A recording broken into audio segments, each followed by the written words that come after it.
Well guys, welcome back to another slightly outnumbered adventure. This time we're actually not out on a trip. We are gonna do a 2-year or almost 2-year review of our Tuff shed here. We've had it for about 23 months and we're gonna show you around the outside, the inside, show you what we're able to store, and then at the end we'll even tell you how much we spent on it, like the whole project to get this put here in our backyard. And if you haven't checked out any of our other videos, we like to go on trips, adventures, vacations and stuff, travel a lot, do DIY projects. Make sure you check out our channel, and if you see something you like, smash that subscribe button. But let's get into it. So the first thing I'll talk about is kind of the foundation that we have the shed on. The foundation is just a gravel pad. We have 4x4s that are anchored into the ground with rebar there that kind of hold the gravel pad in place. That's been great. Haven't had any erosion or water flow issues or anything like that. The shed is still solid on there. It's built on that foundation that comes with the shed, and they just set it on top of the rock gravel pad. So that's pretty convenient. And there haven't been any issues at all over the last 2 years with the foundation or the gravel pad that we installed. The next thing are the walls. They've been through snow, rain, hail, freezing temperatures. They have held up pretty good. I mean, some of the nails are popping out, as you can see. The paint's kind of wearing off the top of them, but no big deal. The windows have sealed up. Water does not leak through at all in all of the extreme weather that it's been. And even with the windows all sealed up very well, and it stays very clean and looks very nice. This is 2 years without really being washed or anything, and it still looks great. We got the vents on the outside, but we added the skylights to this side of the roof, and that just adds a lot of light when you're in there because there's no electricity, which I'll talk to you about in a bit, because we do have power in there. We do have electricity in there, but I'll talk to you about that, how we do that in a little bit. And then back here I just kind of store garden equipment and stuff. And we did add these little windows just to get more natural light in and still be able to see the beautiful mountains in the background. And then this window, obviously it's covered right now. Yeah, that's kind of the outside. One thing that I have noticed is the door is probably the weakest point of the whole exterior. It's been hit and swung open and chipped. I did purchase a little gate holder, basically, that I'm gonna drill into the inside so I can put into the ground right here. I haven't done that yet. I don't use the shed every day, so it's mostly just for storage. The last thing I want to mention before we go inside is I did build this little ramp just out of some extra spare wood I had around. It lets me get in and out a lot easier, especially when things have to roll in or out, like 6-inch drop off there, and that puts a lot of pressure on the foundation because they are just like little studs the entire shed is kind of built upon. But if you guys have anything that you would add to the exterior, drop it in the comments below. I'd love to hear what you guys think. Also do want to add some exterior solar lights that I can maybe put one on each side. I think that'd be a next project I would do.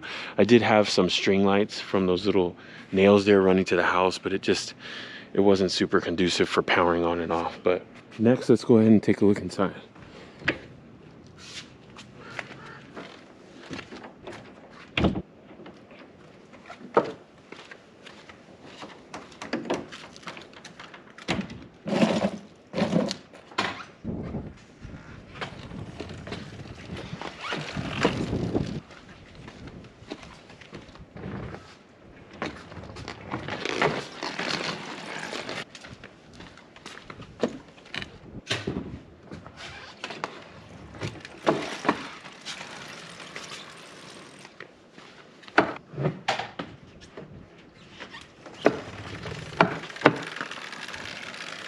If you're interested in that motorcycle collection, I'll show you that a little later. But let's go inside the shed now.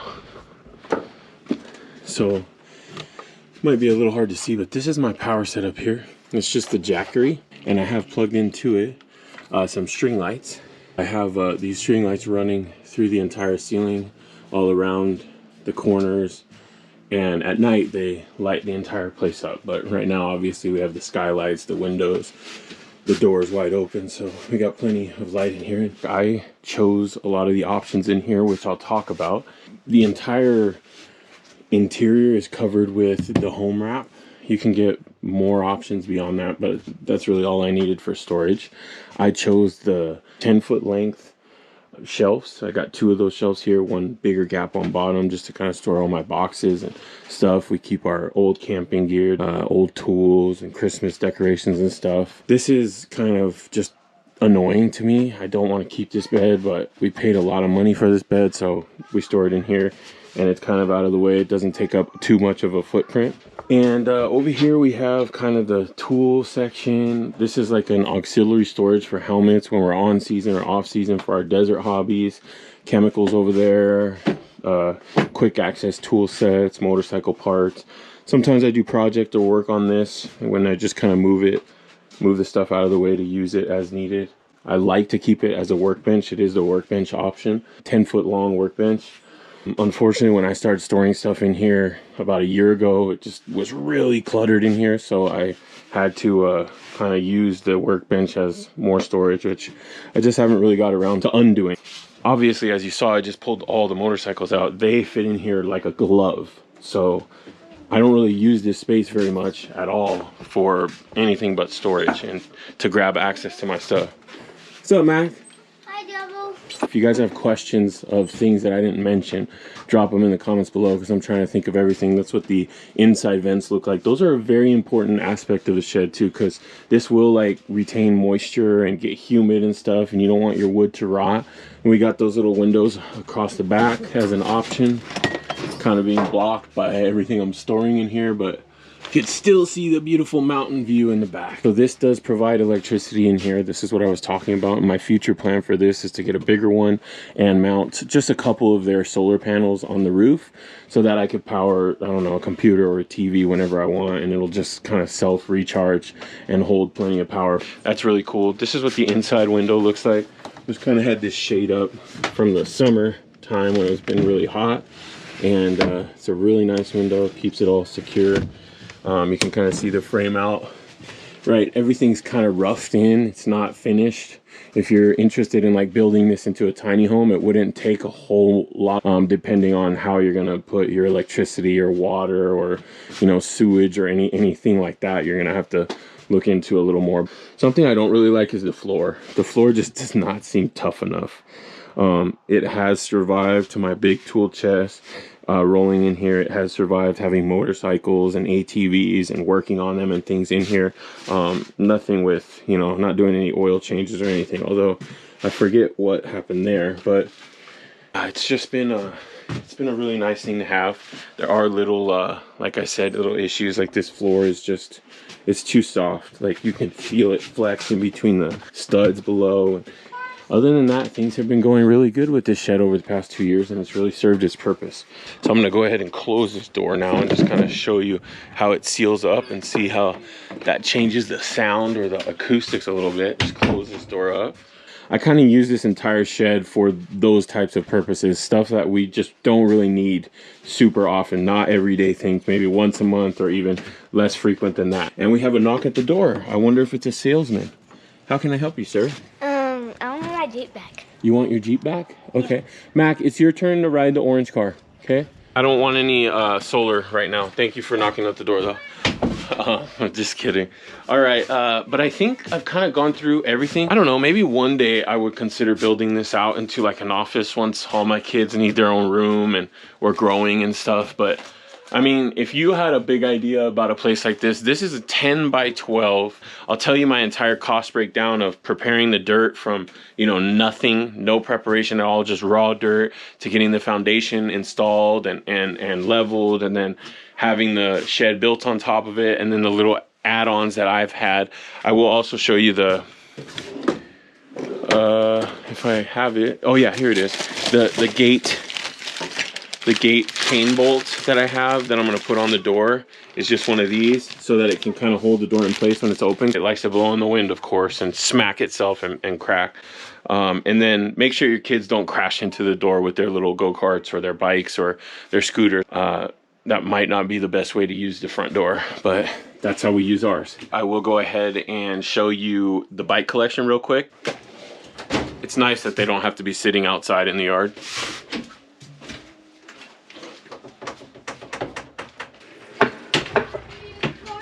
Right, so here's the first one in here. Yeah, so this is the first motorcycle. This is actually his motorcycle, And this is a 2006 Honda CRF 50. It's got a lot of custom parts on it and aftermarket parts, so that's why it looks like this. But this is an awesome, fun bike. Even if you're a full-grown adult, this one's super fun to ride on. I'm going in and Dad is going in with the Honda.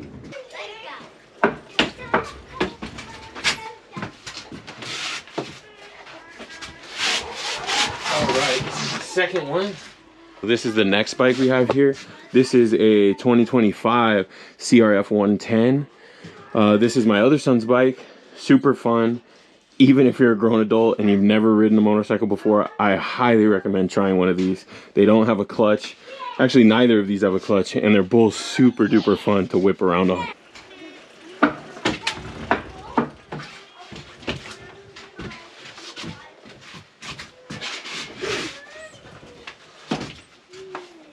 That is bike number 3.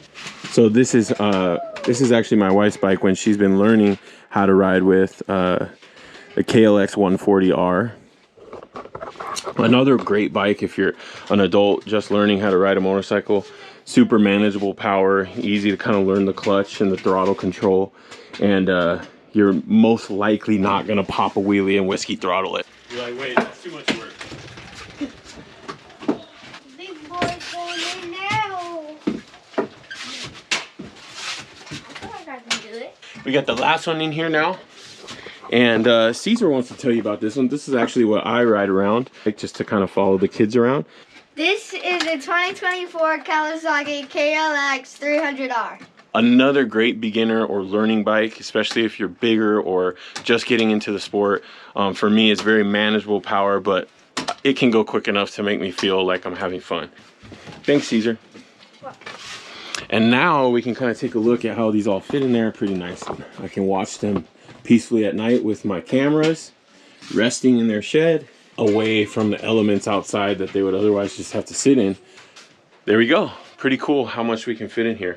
Let's go ahead and talk about what I'm sure you have all been curious about and interested in, is the cost of putting something like this in your backyard or in your space, from just the raw dirt beneath it. If we're talking about this in terms of, you know, cost analysis, we have to basically turn this raw dirt into a gravel pad and then have the shed built upon it. So we're looking anywhere from $5,000 to $10,000 to get something like this.